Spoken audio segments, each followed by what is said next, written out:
నమస్తే welcome to KK news. నేను శ్రీదేవి. మాజీ మంత్రి బాలినేని వైసీపీని వీడుతున్నారా? ఈ విషయాన్ని హైకమాండ్ కు తేల్చి చెప్పారా? అందుకే జగన్ సమీక్షలో బాలినేని కనిపించడం లేదా అంటే అవుననే సమాధానం వినిపిస్తోంది. ఈ ఎన్నికలకు ముందు నుంచే పార్టీ హైకమాండ్ పై అసంతృప్తితో ఉన్నారు బాలినేని. ఈ ఎన్నికల్లో దారుణంగా పరాజయం పాలయ్యారు. ఇప్పటికే బాలినేనిని హైకమాండ్ పెద్దగా నమ్మడం లేదు. అందుకే జిల్లా పార్టీ అధ్యక్షుడిగా చెవిరెడ్డి భాస్కర్ రెడ్డిని నియమించేందుకు రంగం సిద్ధం చేసుకున్నట్లు తెలుస్తోంది. ఇక ఒంగోలు ఎంపీగా పోటీ చేసిన చెవిరెడ్డి ఓడిపోయారు. ఈ నేపథ్యంలో చెవిరెడ్డి భాస్కర్ రెడ్డిని జిల్లా అధ్యక్షుడిగా నియమించడంపై బాలినేనితో పాటు వైసీపీ స్థానిక నాయకులు వ్యతిరేకిస్తున్నట్లు సమాచారం. ఇక బాలినేని శ్రీనివాస్ రెడ్డి జగన్ కు సమీప బంధువు. జగన్ బాబాయ్ వైవి సుబ్బారెడ్డికి స్వయాన బావ అవుతారు బాలినేని. గత ఎన్నికలకు ముందు వైవి సుబ్బారెడ్డితో బాలినేనికి విభేదాలు తలెత్తాయి. ఈ క్రమంలో అప్పటి ఎంపీ మాగుంట శ్రీనివాస్ రెడ్డితో బాలినేని ఐక్యతగా ఉండేవారు. ఒంగోలు ఎంపీ స్థానం నుంచి వైసీపీ అభ్యర్థిగా మాగుంట, అసెంబ్లీ స్థానం నుంచి బాలినేని పోటీ చేయాలని భావించారు. కానీ బాలినేని విన్నపాన్ని జగన్ అంగీకరించలేదు. దీంతో బాలినేని పార్టీ నుంచి బయటకు వెళ్ళిపోతారని ప్రచారం జరిగింది. కానీ బాలినేనిని జగన్ బుజ్జగించారు. మాగుంట శ్రీనివాస్ రెడ్డికి టికెట్ లేదని చెప్పడంతో ఆయన టీడీపీలో చేరిపోయారు. అయితే అనూహ్యంగా చెవిరెడ్డి భాస్కర్ రెడ్డిని తెరపైకి తెచ్చారు జగన్. కానీ ఆయన అభ్యర్థిత్వాన్ని బాలినేని వ్యతిరేకించారు. వైసీపీ నాయకత్వం ఒత్తిడి మేరకు వెనక్కి తగ్గారు బాలినేని.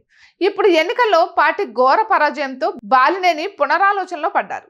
సరిగ్గా అదే సమయంలో చెవిరెడ్డికి జిల్లా బాధ్యతలు అప్పగించడంతో కీలక నిర్ణయం దిశగా అడుగులు వేస్తున్నారు. ఇక బాలినేని ప్రకాశం జిల్లా బాధ్యతలు తనకు మాత్రమే అప్పగించాలని చాలా సందర్భాల్లో వైసీపీ హైకమాండ్ కు తేల్చి చెప్పారు. కానీ పార్టీ హైకమాండ్ పెద్దగా పట్టించుకోలేదు. జిల్లా వ్యాప్తంగా పెద్ద ఎత్తున అభ్యర్థులను మార్చింది వైసీపీ. ఆ సమయంలో సైతం కనీసం సంప్రదించడం లేదు. ఇక బాలినేనిలో అసంతృప్తికి అదే ప్రధాన కారణం. ఆయన సూచించిన మాగుంట శ్రీనివాస్ రెడ్డికి టికెట్ లేదని తేల్చి చెప్పారు జగన్.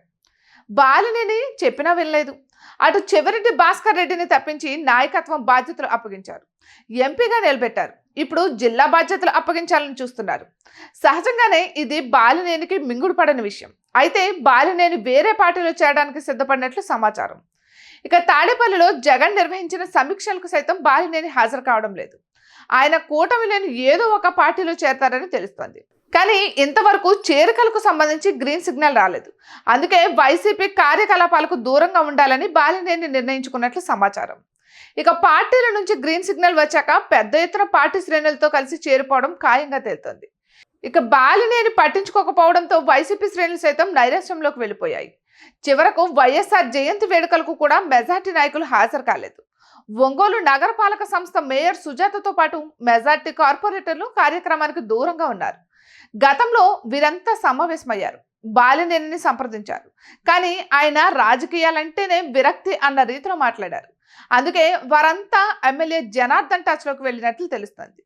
ఇక పార్టీ హైకమాండ్ నుంచి ఆదేశాలు వచ్చిన వెంటనే వీరు టీడీపీలో చేర్చుకోవడం ఖాయం. అయితే బాలినేని వ్యవహారం ఎవ్వరికీ అంతుపట్టడం లేదు.